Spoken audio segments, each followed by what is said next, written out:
আভিজাত তো কেনা যায় না গোরা। তুই যদি অনেক টাকা রোজগার করিস তাহলে ওর মনের খিদে মেটাতে পারবি না কোনোদিন। একটু দাঁড়ান প্লিজ। একটা সত্যি কথা বলবেন? কি জানতে চাও বলো। আপনি অরণ্যদেবের কাছ থেকে সরে এসেছিলেন, একটা সময়ের পর আর যোগাযোগ রাখেননি কেন? হঠাৎ এই প্রশ্ন? বলুন না, আমার জানা দরকার। এইসব কথা আমার আলোচনা করতে ভালো লাগে না ভম্বল। বলবেন না তো? না বললেও আমি জানি। কি জানো তুমি? অরণ্যদেব খুব বড় লোক আর আপনি নন, সেই জন্য। একদম ভুল জানো তুমি। এসব অদ্ভুত কথা তোমার মাথায় কে ঢোকালো?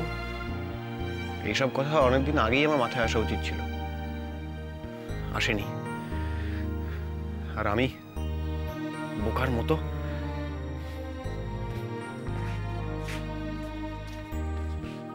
সব সব আপনার জন্য। আমার জন্য কি ভম্বল? আমি এতদিন বোকার মতো পুপেকে নিয়ে যা খুশি তাই ভেবে গেছি, আর আপনি আমাকে একবারও থামাননি, বারণ করেননি, মনে করেননি যে সে সোনাত্তরীর মেয়ে আর আমি একটা রাস্তার ছেলে। কেন কেন দিদি টাম্মি? কারণ তুমি যে পার্থক্যের কথা বলছো ভম্বল, আমি সে পার্থক্যে বিশ্বাস করি না। আপনি না বিশ্বাস করলে কি এসে যায়? সত্যিটা তো আর মিথ্যে হয়ে যায় না। আমি সোনারতরীতে গেছি, দেখেছি ওদের বসার ঘরটার অর্ধেক সাইজের একটা বাড়িতে আমি আর আমার মা থাকি। কি আছে আমার? মাচায় গান করে 2-5 টাকা রোজগার, আর টিভিতে ওপর চালাকি করে করে ওই রাস্তায় বেরোলে 2-4 জন লোক আমাকে মুখ দেখলে চিনতে পারে। হরিনাবির ভেতর দিকে একটা ইঁদো পুকুরের পাশে আমার মায়ের একটা 2 কাঠা জমি আছে। স্কুল থেকে রিটায়ার করার পরে মা সেখানে একটা 2 কামরার বাড়ি করার স্বপ্ন দেখে। আমার কর্পোরেশনের স্কুল আর বাবার লোয়ার ডিভিশন ক্লার্কের পরিচয়। আমাদের মাসের শেষে মুদির দোকানে ধার শোধ করতে না পেরে পেছনের রাস্তা দিয়ে যাতায়াত করা। এসব নিয়ে পুপের পাশে আমি দাঁড়াবো কি করে দিদি ঠাম্মি? কি দেবো আমি ওকে? আর সম্বল বলতে তো নাড়াচাড়া করতে করতে ফ্যাকাশে হয়ে যাওয়া একটা বিরাট স্টার হওয়ার স্বপ্ন।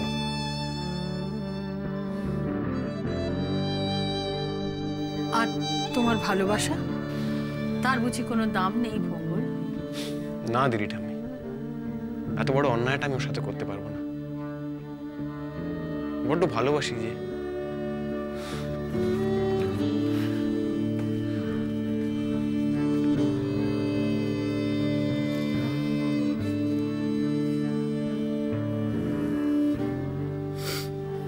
ভম্বল,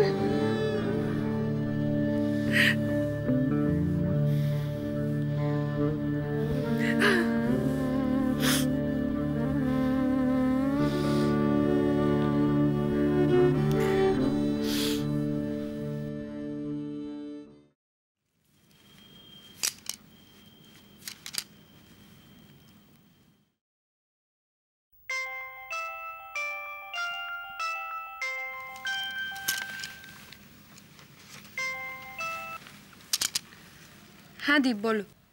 কেমন আছো পুপে? তুমি তো জানো, কেন জিজ্ঞেস করছো? সবসময় তোমার জন্য চিন্তা হয়। আমি ঠিক আছি দীপ, আরো কিছুদিন দাঁতে দাঁত চেপে এই বাড়িতে কাটিয়ে দিতে পারবো। যন্ত্রণায় যে তুমি একাই আছো তা কিন্তু নয় পুপে। সেদিন ওর সাথে কথা বলে আমি বুঝেছি হি ইজ হেল্পলেসলি ডিস্ট্রেসড। উনিও। তুমি কার কথা বলতে চাইছো দীপ? তোমার বাবা সেদিন যখন। প্লিজ দীপ, অন্য কথা বলো। আর তুমি তো জানো আমি ওনাকে আমার বাবা বলে স্বীকার করি। তুমি যদি আমার সামনে ওনার উল্লেখ না করো তাহলেই ভালো হয়। কিন্তু পুপে। প্লিজ দীপ, অন্য কথা বলো।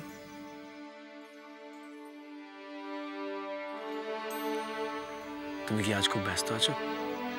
না, কেন? তোমার সাথে একবার দেখা করতে চাই। কখন? পারলে এখনই। না না, এখন তো আমি আসলে বেরোচ্ছিলাম। ওহো, না তাহলে আসলে দীপ, ঠামি ডেকে পাঠিয়েছিলেন, বলেছিলেন বিশেষ দরকার। ঠিক আছে, নো প্রবলেম। আমাদের কথা তো যে কোনো সময় হতে পারে। যাও, তুমি ঘুরে এসো, তোমার আর দেরি করাবো না। দীপ, তাহলে কি বিকেলের দিকে? দেখি, আমি ফোন করব। ঠিক আছে, বাই, টেক কেয়ার।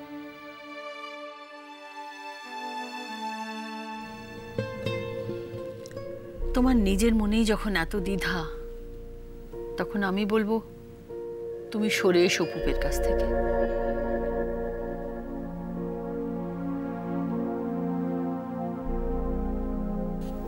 কি হলো? সরে কোথায় যাবো তুই ঠাম্মি?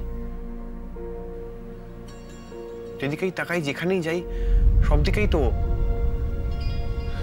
আমি পারবো না, ওকে ভুলতে পারবো না। ভুলতে তো আমি বলিনি, শুধু সরে আসতে বলেছি।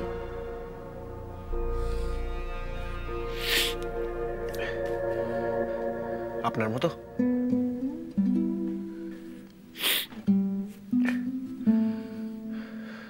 আমি শুনবো আপনার কথা। পুপেকে বলে দেবো, ওর সঙ্গে আর কোনো যোগাযোগ রাখবো না, দেখা করবো না, ফোন করবো না, ওর কাছাকাছি যাব না। তাহলে ঠিক ঠিক ও আমাকে ভুলে যাবে। বলুন, পারবে? পারতেই হবে। শুধু একবার, শেষবারের মতো দেখা করে নি, আমি তোকে সব বলে দেবো। ও আমার কেউ না, কোনোদিন ছিল না, কখনো থাকলো না।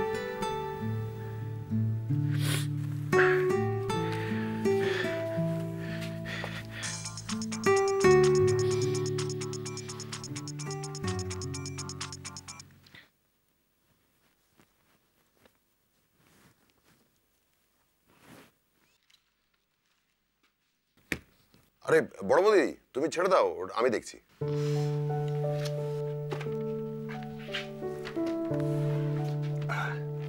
কোথায় রাখবো?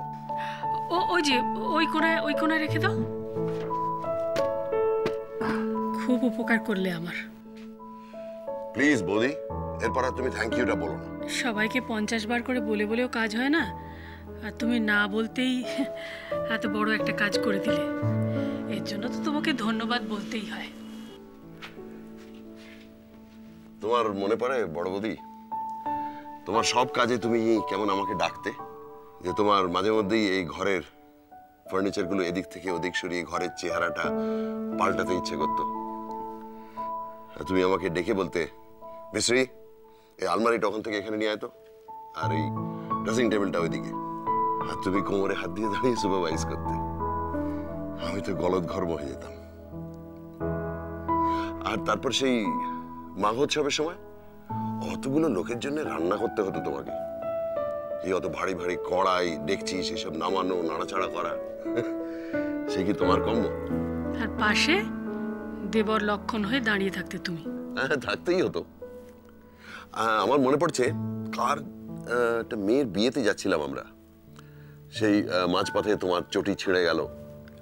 তো সেই গাড়ি থেকে নেমে তুমি অতগুলো লোকের মাঝখানে মহারানী হয়ে সেজে হাতে ছেঁড়া চটি নিয়ে দাঁড়িয়ে আছো, আর কান্না কান্না গলায় আমাকে বললে, বিশ্রী। আর তুমি অমনি মুচির কাছে ছুটলে ছেঁড়া চটি হাতে। সেসব দৃশ্য কি ভোলার? তাহলে আজ কিসের এত আড়ষ্টতা বড় বৌদি? কেন তুমি আমাকে হুকুম করতে পারো না? কেন তোমার থ্যাংক ইউ বলতে ইচ্ছে করছে? গানিরো